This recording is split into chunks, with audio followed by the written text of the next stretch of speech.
12 صفر المظفر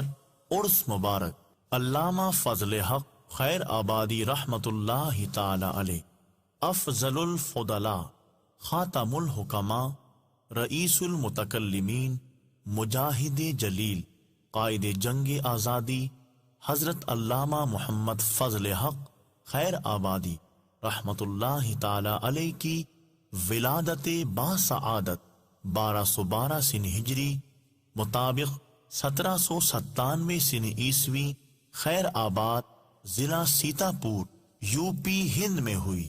آپ رحمت اللہ تعالی علیہ نے احادیث و تفاسیر حضرت شاہ عبدالعزیز محدث دہلوی رحمت اللہ تعالی علیہ اور دیگر اساتذہ سے پڑھیں، علوم و فنون سے بہرہور ہوئے، 13 سال کی عمر میں فراغت حاصل کی اور سلسلہ چشتیہ میں حضرت دھومن دہلوی رحمت اللہ تعالی علیہ سے شرف بیعت پایا۔ آپ رحمت اللہ تعالی علیہ نے 50 سالوں تک درس و تدریس کا سلسلہ جاری رکھا۔ آپ نے درجنوں کتابیں لکھیں، تصنیف و تالیف کے شاہ سوار، اور آپ کی تمام کتب اپنے موضوع پر شاہکار ہیں۔ حضرت علامہ محمد فضل حق خیر آبادی رحمت اللہ تعالی علیہ نے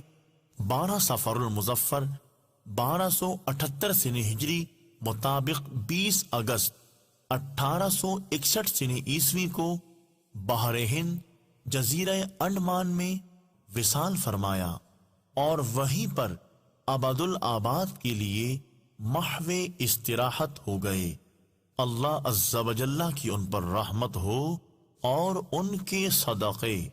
ہماری بے حساب مغفرت ہو۔ تاریخ عالم اس بات کی گواہ ہے کہ جو قومیں اپنے محسنوں کو بھول جاتی ہیں پھر تاریخ میں ان کا نام مٹ جاتا ہے، ذلت ان کا مقدر بن جاتی ہے۔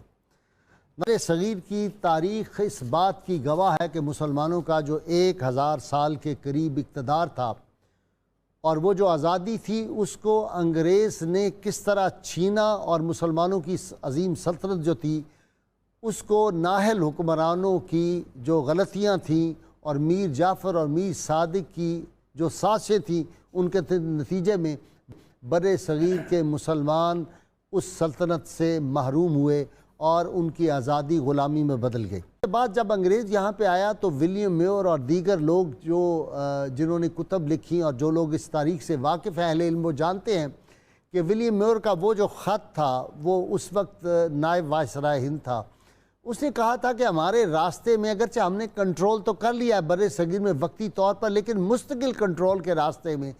3 چیزیں ہمارے لیے بڑی خطرناک ہیں۔ ایک محمد کا قرآن صلی اللہ علیہ وسلم نعوذ باللہ، دوسرا محمد کی تلوار، اور تیسرا محمد سے اس امت کا یہاں کے لوگوں کی نسبت عشقی۔ اس کو جب تک ہم کنٹرول نہیں کریں گے، اس کو کمزور نہیں کریں گے، ہم بر صغیر میں مستقل قیام نہیں کر سکتے۔ اسی بات کو دیکھتے ہوئے علامہ نے وہ جو ابلیس کی زبان میں کہا تھا کہ وہ فاقہ کش کے موت سے ڈرتا نہیں ذرا، روح محمد اس کے بدن سے نکال دو۔ بر صغیر میں انگریز نے اپنے ناپاک ارادوں کو وہ جو تھا ایک تکمیل کے لیے بر صغیر میں ٹیپو سلطان کی شہادت کے بعد انہوں نے ایک سازش تیار کی تھی، اس لیے کہ اس امت کا اور یہاں کے رہنے والے مسلمانوں کی وہ جو نسبت رسول اللہ صلی اللہ علیہ وسلم کی عشق کی شمع جو ان کے قلوب میں روشن ہے اس کو کمزور کیا جا سکے، اور اس کے لیے پھر انہوں نے طرح طرح کی سازشیں شروع کر دی، اور مذہب کے نام پر بعض لوگوں نے پھر اس طرح کی ہرزہ سرائیاں بھی کر دی کہ اللہ صاحب چاہیں تو ایک آن میں کروڑوں محمد پیدا کر سکتے ہیں، جس شخص کا نام محمد اور علی ہو وہ کسی نفع نقصان کا کوئی فائدہ وہ نہیں، کہ ذمہ دار نہیں ہو سکتا، وہ نہ نفع پہنچا سکتا ہے نہ نقصان پہنچا سکتا ہے۔ پھر نعوذ باللہ یہاں تک کہا کہ ابلیس کا علم جو ہے نعوذ باللہ وہ رسول اللہ صلی اللہ علیہ وسلم سے زیادہ ہے، اور اس طرح کی بے شمار ہرزہ سرائیاں، اللہ تعالیٰ جھوٹ بھی بول سکتے ہیں۔ یہ باتیں جب ہو رہی تھی تو اس وقت اللہ تعالیٰ نے ایک عظیم بطل حریت جو تھے اور ایک عظیم میں جس کو کہوں کہ 19ویں صدی کے مجتہد اعظم، فلسفہ اور منطق کے امام عربی کے، فارسی کے، اردو کے باکمال عالم، باکمال شاعر، اور ایسا شاعر جس کے سامنے آ کے مرزا غالب بھی اس طرح بیٹھتے تھے جیسے شاگرد استاد کے سامنے بیٹھتا ہے۔ وہ سیدنا حسان بن ثابت، کعب بن زہیر، امام بصیری اور جامی سعدی کی روایت کے امین جو تھے، ایک طرف بلند پایا شاعر ہے، ایک طرف فلسفی ہے، ایک طرف منطق، اور پھر ایسی ایسی کتب لکھ گئے، اور پھر نبی کریم صلی اللہ علیہ وسلم کی وہ جو دفاع کیا ناموس کا،